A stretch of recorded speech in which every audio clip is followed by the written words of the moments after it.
everyone, once again welcome back to our YouTube channel tech Gyan. तो जैसा कि हमने इससे प्रीवियस वीडियो में कंपैरिजन ऑपरेटर के बारे में पढ़ा था, राइट? तो आज हम इस वीडियो में असाइनमेंट ऑपरेटर को पढ़ने वाले हैं। तो आइए स्टार्ट करते हैं आज का वीडियो। असाइनमेंट ऑपरेटर, जैसा कि आपको इसके नेम से ही पता चल रहा है, असाइनमेंट यानी हम कुछ असाइन कर रहे होंगे किसी चीज़ को, राइट? लिखा भी है कि the assignment operator is use to assign value to any variable, यानी हम किसी वेरिएबल को कोई वैल्यू असाइन कर रहे होते हैं इस ऑपरेटर की मदद से। जैसे में यहाँ पे इज इक्वल टू है, इज इक्वल टू ही सिंबल है असाइनमेंट ऑपरेटर का। ओके, हम इस सिंबल की मदद से क्या कर रहे होते हैं, हम कोई वैल्यू किसी एक वेरिएबल पे स्टोर करा रहे होते हैं। जैसे लेट सपोज कि हमें एक वेरिएबल है पी, ओके, और पी में हमें एक वैल्यू इनपुट करनी है। ओके, तो P में अगर हमें 2 डालना है तो ऐसे लिखेंगे हम नहीं, बिल्कुल हम ऐसा करेंगे कि P इज इक्वल टू 2। अब इससे क्या होगा कि P में 2 स्टोर हो जाएगा, राइट?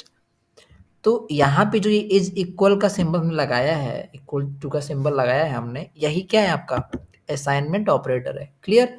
ये बहुत ईजी है, ये आप सिंपल इसको समझ सकते हैं कि असाइन करने वाला जो ऑपरेटर है वही है। बस किसी वेरिएबल को कोई वैल्यू असाइन किया जाता है इसके हेल्प से। क्लियर?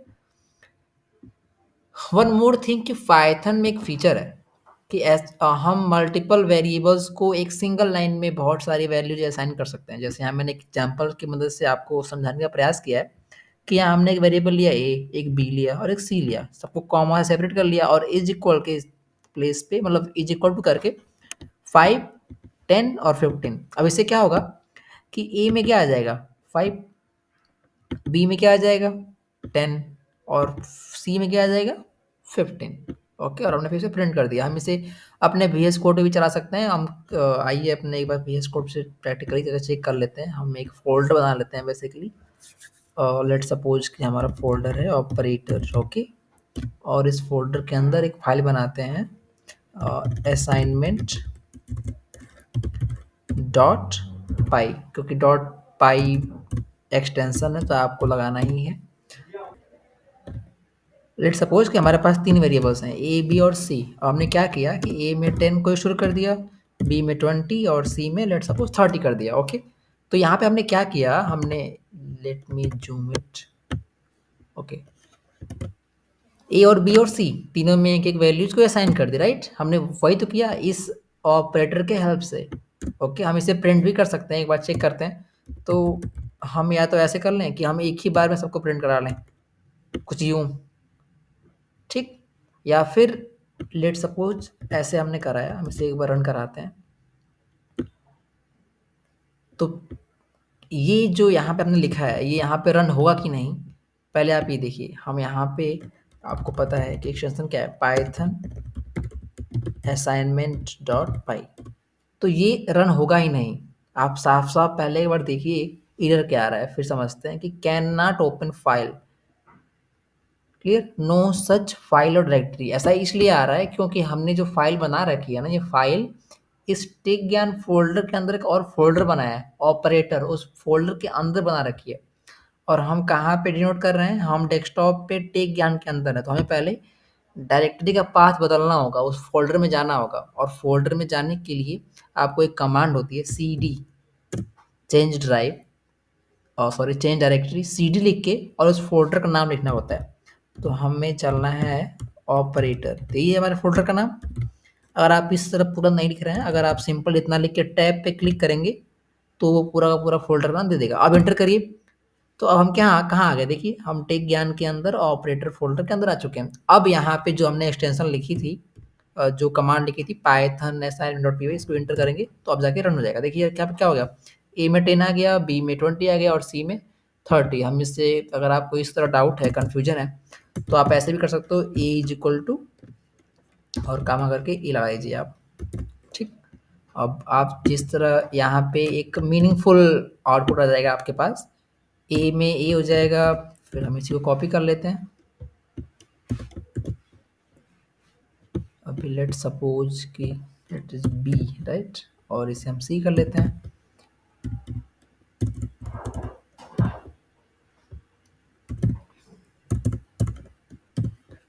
और यहाँ पे बी कर लेते हैं। क्लियर?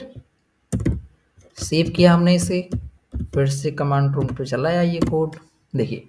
तो फाइनली हमारे पास एक पार्टिकुलर स्ट्रक्चर्ड वे में मीनिंगफुल आउटपुट आ गया है। ए में 10 आ गया, बी में 20 आ गया और सी में 30। तो यहाँ पे इक्वल टू मतलब ये है कि यही हमारा असाइनमेंट ऑपरेटर है, असाइन कर रहा है वैल्यूज। आप इस तरह भी कर सकते हैं, देखिए यहाँ पे x is equal to y is equal to z is equal to 10।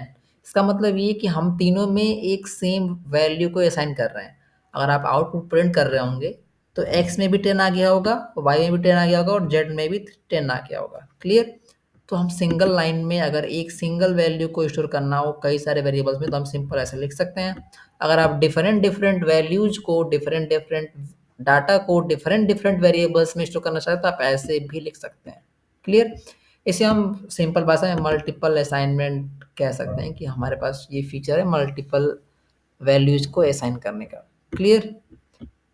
यहाँ पे हमने लिखा भी है कि Python support short hand assignment operator that combine arithmetic operation with assignment. यानी हम असाइनमेंट ऑपरेटर और अरिथमेटिक ऑपरेटर, उम्मीद करता हूँ आपको अरिथमेटिक ऑपरेटर पता होगा। अगर नहीं पता है तो आप हमारी वीडियो देख सकते हैं, उस वीडियो का लिंक आपको डिस्क्रिप्शन में मिल जाएगा। इन दोनों को कंबाइन करके भी हम अपने कोड को कुछ ज़्यादा ही मॉडिफिकेशन, कुछ मॉडर्न और कुछ स्टाइलिश कर सकते हैं। ओके, जैसे मैंने यहाँ पे, और इन्हें हम कंपाउंड असाइनमेंट कहते हैं कि हम अरिथमेटिक और असाइनमेंट दोनों ऑपरेटर्स का यूज करके जो बना रहे होते हैं। जैसे लेट्स सपोज कि यहाँ पे ऐसे ये लिखा है plus and is equal to का सिंबल, यहाँ माइनस इज इक्वल टू, ऐसे इसका मतलब क्या है? अगर प्लस और इक्वल टू का सिंबल है, इसका मतलब ये कि हमारे पास कोई वैल्यू होगी। लेट्स सपोज कि हमारे पास ए है। ओके, हमारे पास ए इज इक्वल टू 3 लिखा हुआ है। क्लियर? अब हमने क्या किया कि ए